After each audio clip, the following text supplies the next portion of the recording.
Hello dear friends welcome. இந்த வீடியோவில் 10th 11th 12th public எக்ஸாமுடைய பேப்பர் வேல்யூஷனோட அப்டேட் இந்த வீடியோவில் பார்க்க போகிறோம்.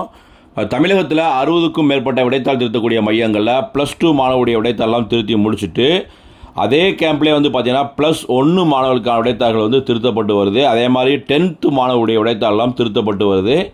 ஸோ இந்த ஆண்டு பார்த்தீங்கன்னா மொழி பாடங்களுமே தமிழ் இங்கிலீஷ் உட்பட அனைத்து மொழி பாடங்களையுமே முழுமையாக மதிப்பெண் போடலாம்னு தேர்வுத்துறை உத்தரவு கொடுத்துருக்கு. இப்போ அதனால் பார்த்தீங்கன்னா இந்த ஆண்டு நீங்கள் சூப்பராக எக்ஸாம்ஸ்லாம் எழுதிருக்கீங்க. அனைத்து பாடங்களையுமே உங்களுடைய பேப்பர் பர்சன்ட் சூப்பராக இருக்குது. அஃபீஷியல் ஆன்சர் கீயை பேஸ் பண்ணி நீங்கள் எக்ஸாம்ஸ் எழுதியிருந்தால் நீங்களும் முழுமையாக மதிப்பெண் எடுக்கலாம்.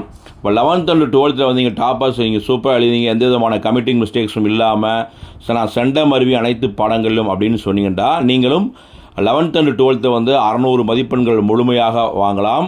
அதே மாதிரி தான் 10th-க்குமே 500 மதிப்பெண்கள் முழுமையாக வாங்கலாம். ஸோ இந்த வீடியோவை பார்க்கக்கூடிய டாப்பர் ஸ்டூடெண்ட்ஸாக இருக்கலாம்.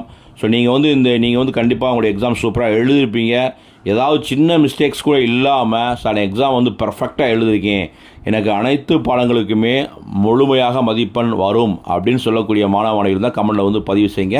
ஏன்னா பேப்பர் வேல்யூஷன் பண்ணுற அன்றைக்கி முதல் நாளே பார்த்தீங்கன்னா அனைத்து ஆசிரியர்களுக்குமே அஃபீஷியல்ஸ் எல்லாமே இன்ஸ்ட்ரக்ஷன் கொடுத்துட்டாங்க. தமிழ் அண்டு இங்கிலீஷ்லேயுமே நீங்கள் முழுமையாக மதிப்பெண் போடலாம். ஆனால் அவங்களுடைய பேப்பரில் ஆன்சர்ஸ் எந்த விதமான பிழைகள் இருக்கக்கூடாது, எழுத்து பிழைகள் இருக்கக்கூடாது, கிராமட்டிக்கல் மிஸ்டேக்ஸும் இருக்கக்கூடாதுன்னு தெளிவாக இன்ஸ்ட்ரக்ஷன் கொடுத்துருக்காங்க.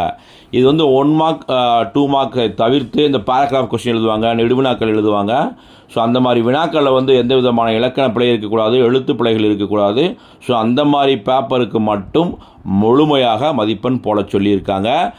ரொம்ப வாங்க மாட்டாங்க. அப்படி லாங்குவேஜ் சப்ஜெக்டில் நம்ம முழுமையாக செண்டம் போட சொன்னாலுமே குறிப்பிட்ட மாணவிகள் மட்டும்தான் வாங்க முடியும். ஏன்னா அவ்வளவு பிழை இல்லாமல் நம்ம சூப்பராக பேப்பரை ப்ரெசென்ட் பண்ணுறது அப்படிங்கிறது சாதாரண விஷயம் கிடையாது. மொழி பாடங்களில் போல சொல்லியிருக்காங்க.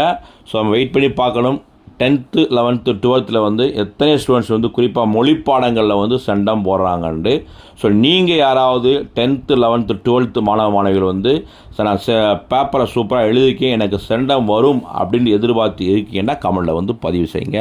ஸோ இந்த வீடியோ பிடிச்ச லைக் பண்ணுங்கள், மறக்காமல் இந்த வீடியோ ஃப்ரெண்ட்ஸ்க்கும் ஷேர் பண்ணுங்கள். அது பெஸ்ட். தேங்க்யூ.